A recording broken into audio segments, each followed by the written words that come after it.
Salut à tous et bienvenue sur nos TV. On se retrouve pour un nouveau numéro de Carton Rouge, un carton rouge dédié au débrief du match Saint-Étienne-Paris Saint-Germain. Le Paris Saint-Germain s'est imposé 1-0 à Geoffroy Guichard. On refait ensemble le film de ce match.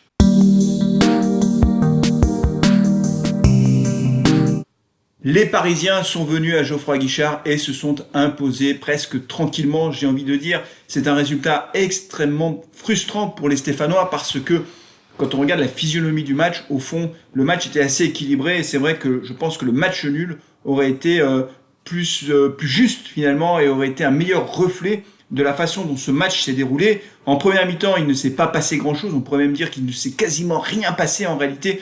Une petite occasion de chaque côté, mais vraiment rien de bien méchant. Et c'est vrai qu'on s'est un peu ennuyé. Moi, en tout cas, j'ai trouvé que en première mi-temps, le match était un peu terne. Moi, j'ai pas pris beaucoup de plaisir. C'était un match assez équilibré, mais on sentait que les deux équipes ne voulaient pas prendre de risques. Elles ne voulaient pas se découvrir. Et au fond, le match nul 0-0 à la mi-temps était tout à fait logique au regard du spectacle offert par les 22 acteurs de ce match. En deuxième mi-temps, les choses se sont un petit peu animées, il y a eu un peu plus d'action et on a vu d'ailleurs Draxler qui a failli ouvrir le score. Il s'est retrouvé seul face à Stéphane Ruffier suite à un bon travail de Di Maria et Mbappé. Il a frappé Draxler, mais Stéphane Ruffier s'est imposé de façon magistrale, comme il sait bien le faire, notre gardien stéphanois. Et les Stéphanois ont préservé finalement les buts comme ça pendant 73 minutes.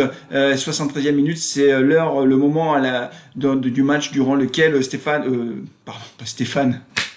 Kylian Mbappé a trouvé l'ouverture. Un Kylian Mbappé qu'on n'a pas vu pendant le match. En réalité, il a été même obligé à un moment donné de descendre très bas pour chercher les ballons.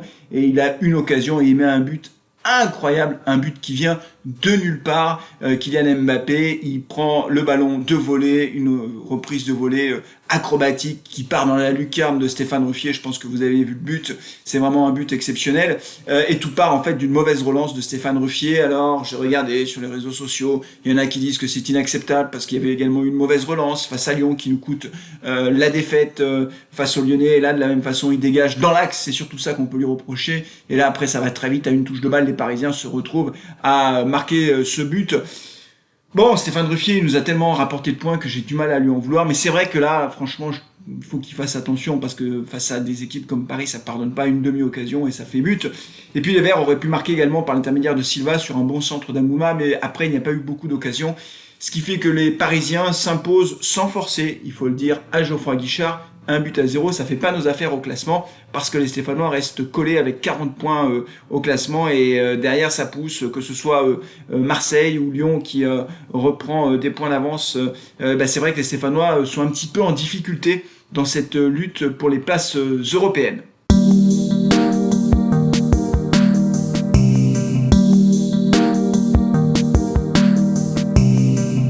Alors pour terminer cette vidéo, je voudrais aborder le classement général de l'ASS. En début d'année, j'avais fait une vidéo en expliquant que l'ASS pouvait et devait viser la Ligue des Champions.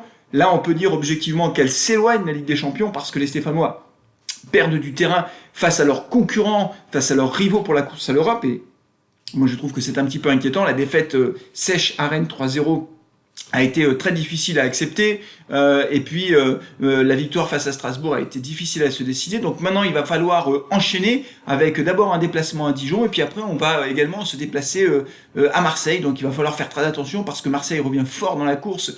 Les Marseillais sont sur 3 victoires consécutives. L'arrivée de Balotelli a clairement fait du bien à l'effectif marseillais qui a regagné en confiance. Il marque, Balotelli, il fait des passes décisives. Donc attention, attention, le déplacement à Marseille va être extrêmement difficile à négocier.